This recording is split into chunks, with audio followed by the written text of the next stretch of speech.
Vasudevaya.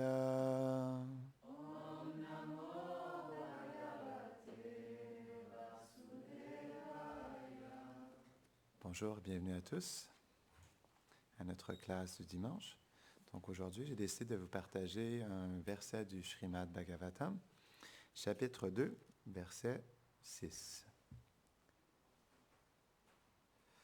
C'est une longue teneur répartie, mais on va juste partager un petit peu. Savai pumsam paro dharmo yato bhakti radokshaje ahaitukiya pratihata yayatma suprasidati. La religion suprême pour les humains est celle par laquelle la pure dévotion pour le Seigneur s'éveille en l'être. Cette dévotion ne peut être causée par autre chose qu'elle-même. Elle ne peut être obstruée. Elle satisfait complètement l'âme. Commentaire. Selon Srila Vishwanath Chakravarti Thakur, ce verset répond à la seconde question des sages. Quelle est l'essence de toutes les Écritures? Cette essence représente la plus haute religion pour tout être humain. Elle peut être perçue à travers l'écoute et le chant des gloires qui ont trait au Seigneur. Il est dit dans le Srimad Bhagavatam 6.3.22, accomplir le service de dévotion sous la forme du chant, de la méditation, de l'écoute, etc., des saints noms du Seigneur est considéré dans toutes les Écritures comme la religion suprême de l'amour divin pour tous les humains sur la terre. Par cette déclaration, le mot para associé au mot dharma dans le présent verset peut seulement indiquer le pur service de dévotion. Les mots etavan, eva, indiquent le rejet des autres processus. L'essence des Écritures est donc le service de dévotion par lequel le pur amour de Dieu apparaît. Celui-ci ne peut apparaître d'une cause matérielle. C'est pourquoi on le dit sans cause, contrairement à la dévotion mixte. La dévotion mixte est acceptée par des êtres afin d'approcher le Seigneur en vue d'obtenir un bienfait. C'est pourquoi elle est exclue dans cette définition puisqu'elle a une cause. Quelqu'un pourrait dire, mais vous vous éloignez de la vérité en disant que l'amour de Dieu n'est pas causé par la pratique du service de dévotion. Non, car la religion qui consiste à écouter et à chanter les gloires du Seigneur est appelée le service de dévotion.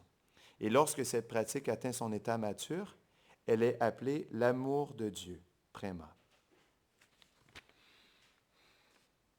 Dans ce verset 1.1.2.6, il est donc établi que le service de dévotion est la suprême occupation et qu'il est la cause de l'apparition de l'amour de Dieu. Tout comme une mangue pas mûre est la cause d'une mangue mûre. C'est pourquoi on se considère que la première est la cause de l'autre. Cet exemple de différence de goût dans une mangue est simplement employé pour nous faire comprendre les différentes intensités de dévotion. Celles-ci peuvent être ressenties chez un dévot à travers la pratique du service de dévotion, à travers l'atteinte du but de cette pratique, l'amour de Dieu, qui ne sont finalement pas des choses différentes. On ne peut pas dire que la cause de l'apparition de la dévotion est due à l'association avec des dévots, car l'association avec les dévots fait partie intégrante du processus de dévotion. Donc, on va arrêter ici.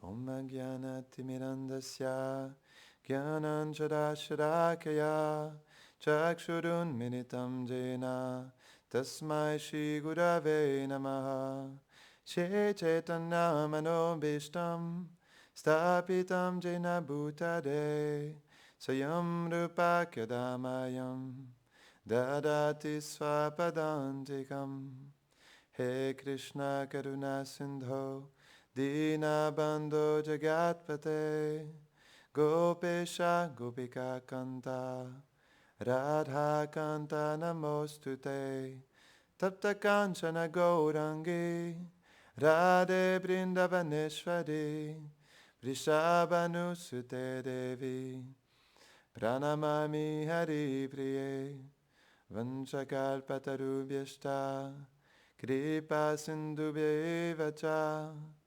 Patitanam Pavanebhyo Vaishnavebhyo Namo Namaha Jaya Shri Krishna Chaitanya Prabhu Nityananda Shri Advaita Gadadhara Shivasadi Gaura Bhakta Vrinda Hare Krishna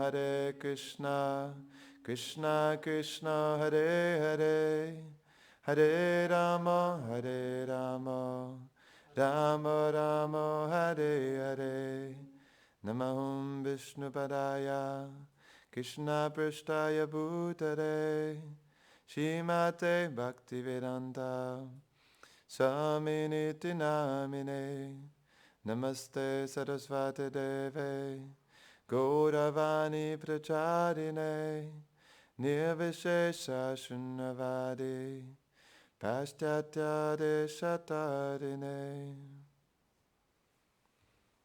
Donc, c'est un verset très intéressant. Ça explique l'occupation originelle de chaque être vivant, ce qu'on appelle le dharma. Donc, si on comprend la définition de dharma, dharma veut dire la nature de quelque chose, la nature originelle d'un objet. Si on regarde, par exemple, l'eau, la nature de l'eau est sa liquidité. Non? C'est sa nature originelle. Mais elle peut adopter temporairement une nature différente. Comme par exemple, si on soumet l'eau au froid, elle devient la glace. Donc, elle perd sa nature, on pourrait dire, elle perd temporairement sa nature de liquidité pour prendre la nature de solidité. Mais la solidité, ce n'est pas sa nature éternelle, ce n'est pas sa nature originelle. C'est juste une fonction temporaire, non? À cause d'une circonstance particulière. Donc, la nature de l'âme, comme la nature de chaque objet, elle n'est pas en fait ce qui nous recouvre en ce moment. On appelle ça Naimitika Dharma. Donc, il y a un dharma qui est éternel et il y a un dharma qui est temporaire. En nous, ou plutôt dans notre expérience actuelle, on a deux sortes de nature qu'on appelle svabhav. On a la nature temporaire matérielle, comme par exemple le fait d'être un Français ou d'être un Africain ou d'être un hindou, un musulman, un chrétien. Non. D'avoir différentes circonstances, d'être un homme ou une femme, d'être un docteur, d'être un père de famille. Tout ça, ce sont différentes natures, mais ce n'est pas la nature de l'âme. Donc l'âme, elle a une nature différente. Elle n'est pas dans cette nature qui nous recouvre. Donc c'est pour ça que c'est important de comprendre la nature originelle de l'âme. Parce qu'on s'identifie tellement avec cette nature temporaire. Pourtant, elle est complètement fausse. Elle n'a rien à voir avec ce que nous sommes. Pas juste notre nature, mais aussi nos relations, notre personnalité, non, notre environnement. Toutes ces choses sont complètement fausses parce qu'elles ne sont pas la nature de l'âme. Donc, il faut comprendre à la base quelle est la nature de l'âme. Donc, ce verset, il explique bien la nature de l'âme, que l'âme, elle est faite pour accomplir le service de dévotion. Et pourquoi? Non? Il faut comprendre à la base quelle est, on pourrait dire, la substance de l'âme. Parce que l'âme, elle est faite d'une substance, comme par exemple cette table, elle est faite de bois. L'âme aussi, elle est une substance, mais elle n'est pas une substance matérielle. Elle est une substance spirituelle.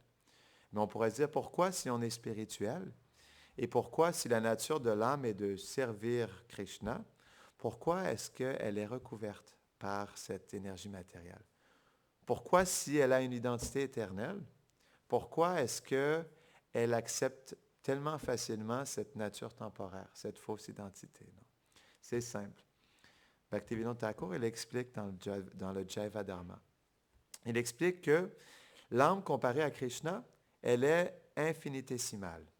Et comme elle est infinitésimale, on appelle ça Tatastha Shakti, comme elle est infinitésimale, malgré le fait qu'elle soit spirituelle et malgré le fait qu'elle soit la même qualité que Krishna. Donc l'âme, elle est éternelle comme Krishna, comme le Seigneur suprême. Elle est remplie de connaissance, de conscience, comme Krishna. Et elle est remplie de félicité, comme Krishna aussi. C'est ce qui fait on pourrait dire que c'est pas qu'on est complètement pareil comme Krishna, mais on est Satchit Ananda. Donc, c'est une fonction qui ressemble exactement comme Krishna. C'est juste qu'on a cette fonction, mais infinitésimale. On est d'éternelle existence comme Krishna, mais notre conscience, elle se limite seulement à nous. Tandis que Krishna, lui, il est conscient de tous les êtres vivants simultanément. C'est la différence entre la personne originelle et la petite personne que nous sommes. Il y a un verset dans les Upanishads qui explique que de tous les êtres, Krishna, il est la personne originelle. Et il n'est pas une personne ordinaire parce qu'il est cette substance, cette personne, mais qui manifeste une personnalité infinie. Et comme il est infini, sa conscience, elle est infinie aussi. Malgré le fait qu'il soit une personne. C'est quelque chose qui est complètement inconcevable. Donc, il est conscient de sa propre personne, mais comme il est la personne originelle dotée d'énergie infinie, il est en même temps conscient simultanément de tous les êtres vivants. Tandis que nous sommes conscients seulement de notre petite personne. C'est ce qui fait la différence entre nous et Dieu.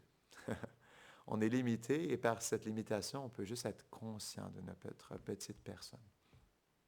Donc, on est de la même énergie que Krishna, mais comme on est tout petit, on est facilement recouvert, ou on pourrait dire, on est facilement contaminé par l'énergie matérielle, même si nous sommes spirituels. Krishna l'explique ça dans la Bhagavad Gita. Il y a deux énergies dans ce monde.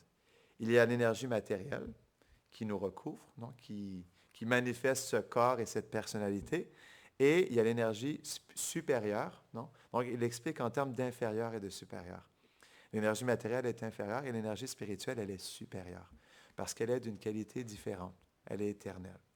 Tandis que cette nature matérielle, elle est temporaire. Et tout ce qui vient avec, même cette personnalité. Non? Donc, on est pareil, on ressemble à Krishna, mais en même temps, on est différent aussi parce qu'on est tout petit. Et donc, parce qu'on est tout petit, on est facilement contaminé par l'énergie matérielle. Mais le point, c'est que la nature de l'âme, elle est de prendre refuge des énergies de Krishna. Comme par exemple, parce que nous sommes tout petits, ce n'est pas nous qui manifestons ce corps matériel. Ça ne vient pas de nous. Ça vient de l'énergie matérielle et cette énergie-là, elle vient de Krishna. C'est lui qui a manifesté, c'est son énergie. Non? Et donc, parce qu'il a manifesté, il nous permet d'avoir l'expérience dans ce monde à travers ce corps matériel. C'est confirmé. Donc, grâce à son énergie, on peut avoir l'expérience dans ce monde. Mais le point, c'est que il faut comprendre aussi l'énergie de Krishna dans son origine. On expliquait que Krishna, il est l'origine, il est la personne originelle, mais Krishna, il a aussi une énergie originelle. On appelle ça Yogamaya. C'est l'énergie interne de Krishna qui manifeste son monde spirituel, qu'on appelle Vaikuntha. Non? Et dans cette réalité, Krishna, il utilise son énergie interne pour manifester son royaume, sa demeure, pour manifester ses associés et pour manifester des activités et des relations d'amour. Tout ça vient de ces différentes énergies. Comme par exemple, il y a la Ladini Shakti. Ça, c'est l'énergie de Krishna qui permet que Krishna puisse goûter des sentiments d'amour et qu'il puisse avoir échangé une relation d'amour avec ses associés dans le monde transcendantal. Et cette Ladini Shakti, c'est cette même énergie qui vient dans ce monde. Le point, c'est que comme l'explique Krishna dans la Bhagavad Gita, dans le 15e chapitre, ce monde, il est une réflexion du monde transcendantal, mais une réflexion contaminée, comme le reflet d'un arbre qu'on voit sur un lac. Donc, on pourrait dire que c'est la même chose, mais c'est tout simplement un reflet. C'est un ombre. Donc, c'est pourquoi, en réalité, aussi, on est attiré par les choses de ce monde, parce que c'est un reflet du monde transcendantal. Donc, comme c'est un reflet, il y a quand même une beauté. Il y a une attirance, il y a une expérience de plaisir, mais ça reste quand même un reflet. Et je vais bien vous le montrer à travers le Ladini Shakti.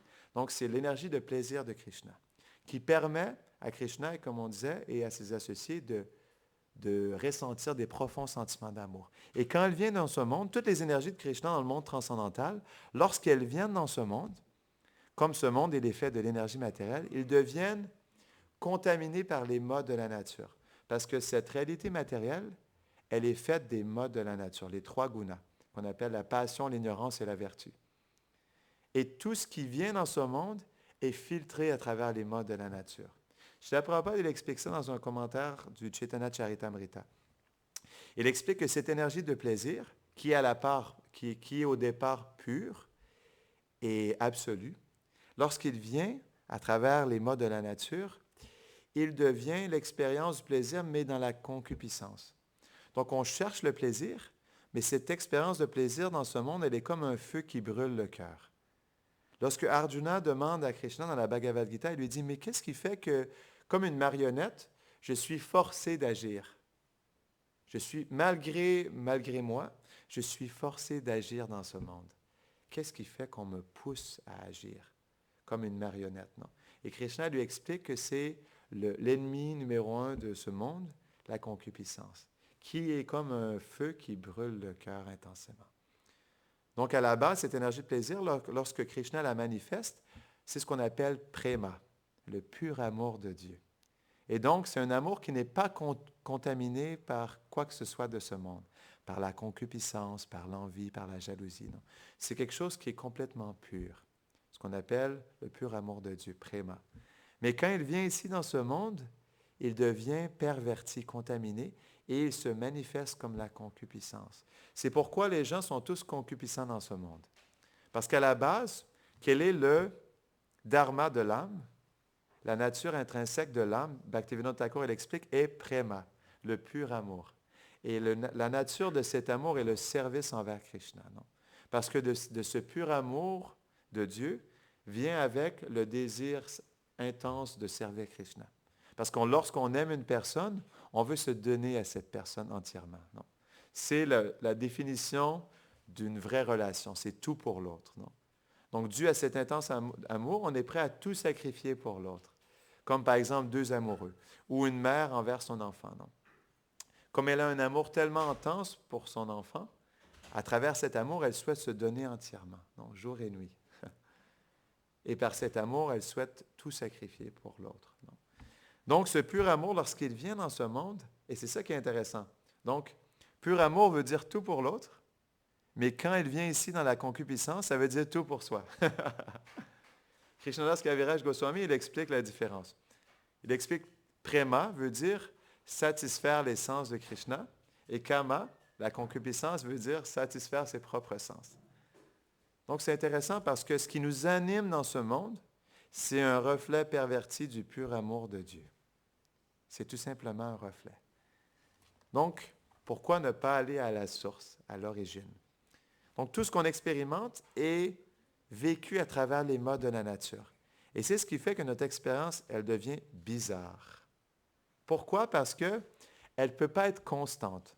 Même si on aime une personne du plus profond de notre être, parce que dans ce monde, tout est régi par les modes de la nature, et en plus, les modes de la nature se compétitionnent les uns avec les autres. Il y a toujours une guerre entre la passion, l'ignorance et la vertu dans ce monde, en nous, chez les autres et dans l'environnement. Et à cause de ça, malheureusement, on ne peut jamais avoir une situation constante.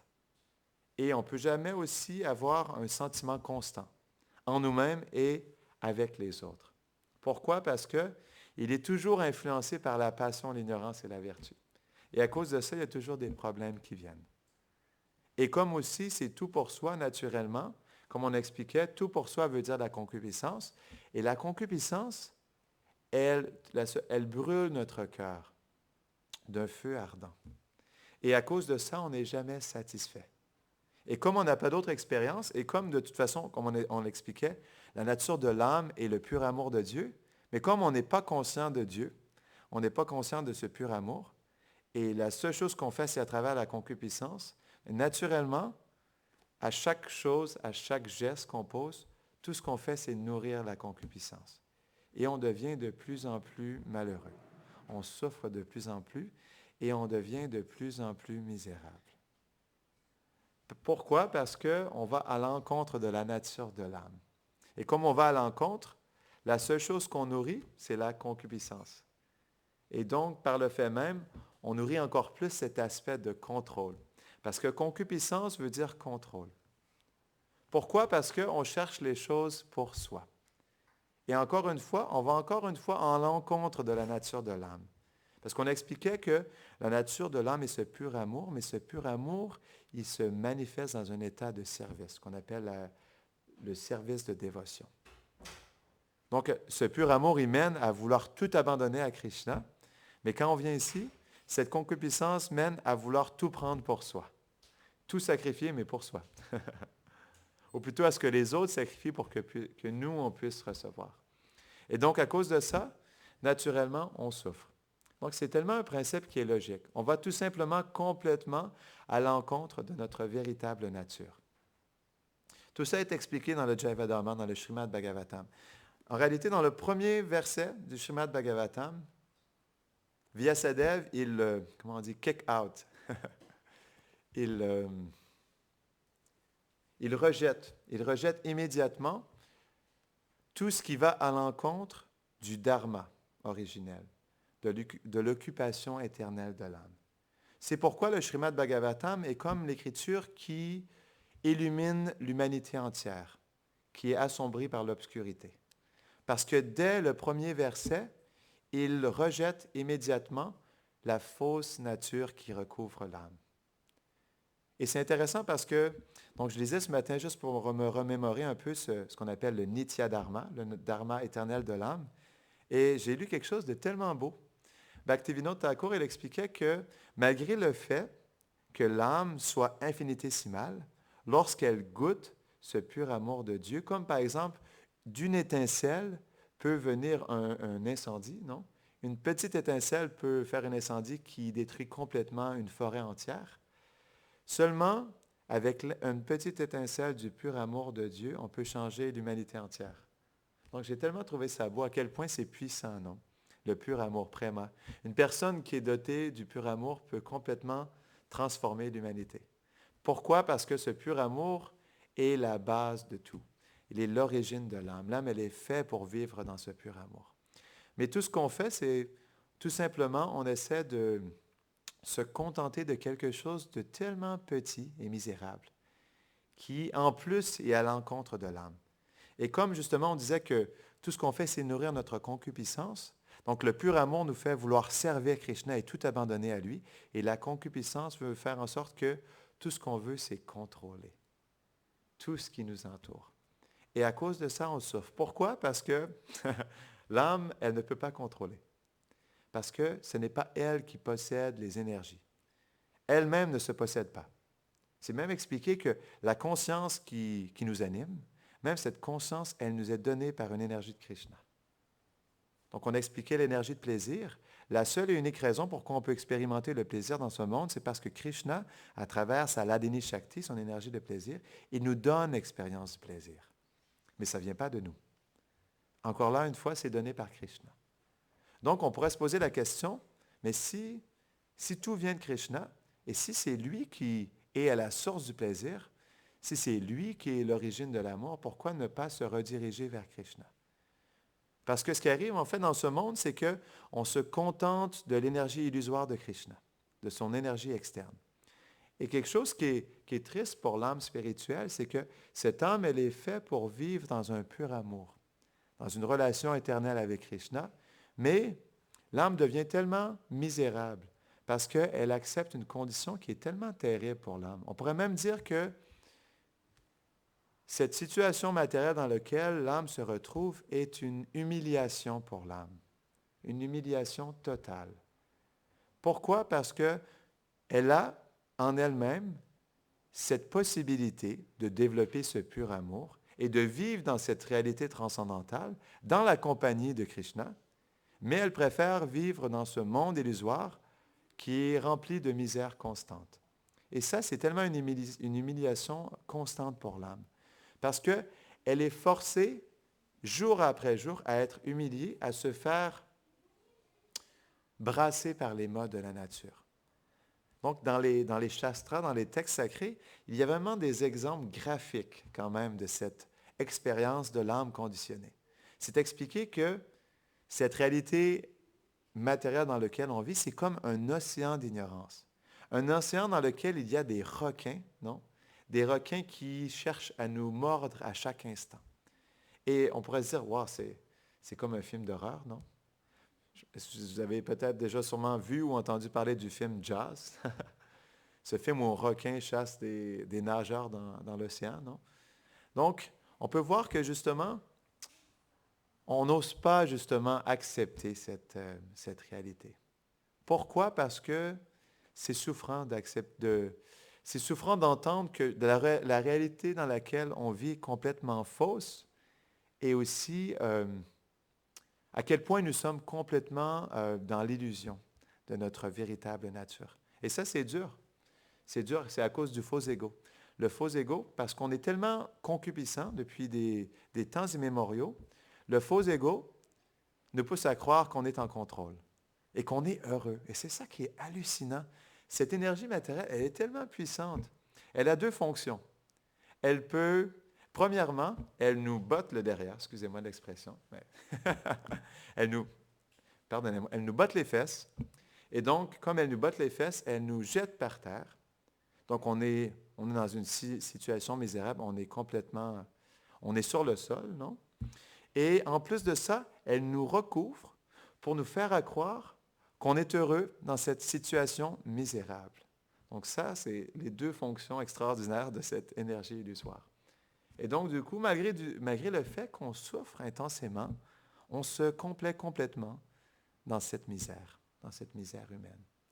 Parce qu'en réalité, même si on est dans la situation matérielle la plus parfaite qui soit, la plus extraordinaire, même si on a le plus de richesse possible, si on a une belle personnalité, on a toutes les qualités, si on est dans l'oubli de notre relation éternelle avec Krishna, comment est-ce qu'on peut dire que ça, c'est un réel bonheur? Srila Prabhupada, il explique quelque chose d'intéressant. Il définit le bonheur matériel comme une cessation temporaire de la détresse matérielle. Comme par exemple, ce qu'on appelle la torture chinoise, c'est lorsqu'on prend la tête d'une personne et qu'on la plonge sous l'eau de force et qu'ensuite qu'on ramène la personne pour qu'elle puisse souffler un peu. Et ensuite, juste le temps qu'elle prenne un premier souffle, on la remet dans l'eau. Non. C'est la même expérience qu'on a du bonheur matériel. En réalité, on ne peut pas appeler ça un bonheur parce que dans ce monde, chaque instant de plaisir est accompagné d'une certaine souffrance. C'est la nature de ce monde. Ce monde, il fonctionne par le karma. Autant on veut jouir, autant il y aura une réaction. Et pourquoi il y a une réaction? C'est que rien ne nous appartient. Et lorsqu'on prend quelque chose pour soi dans l'action intéressée, on engendre du karma. Et comme on prend quelque chose qui ne nous appartient pas, on souffre parce qu'on reçoit une réaction karmique. Non, du fait d'avoir été attaché au fruit de l'action.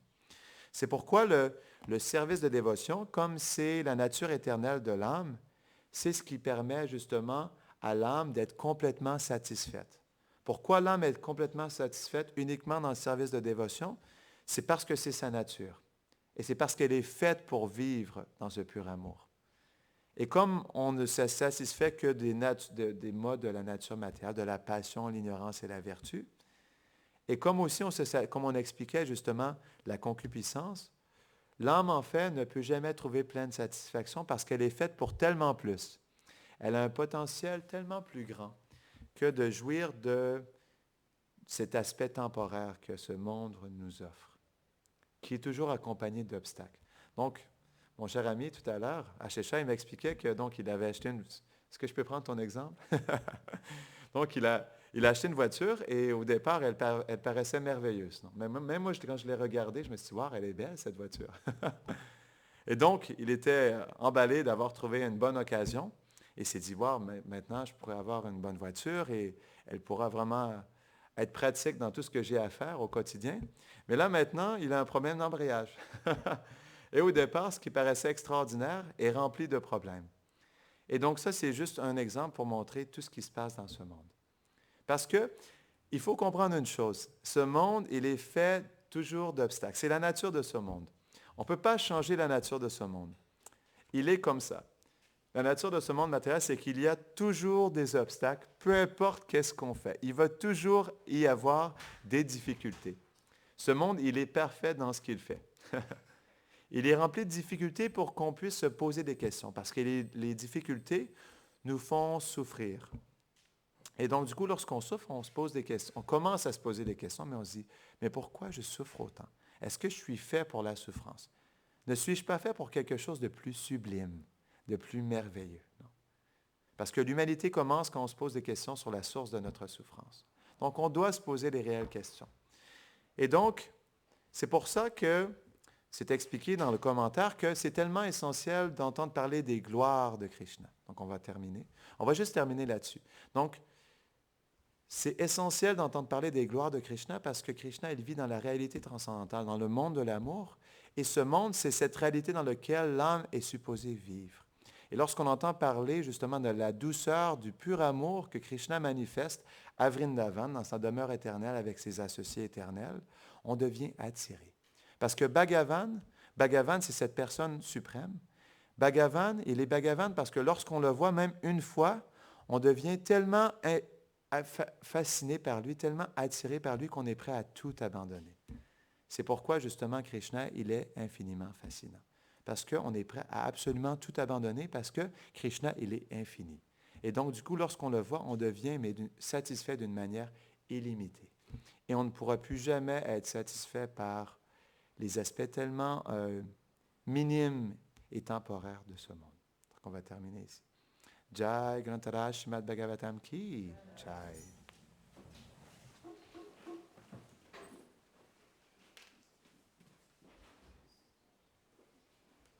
Tu veux chanter, Yamuna?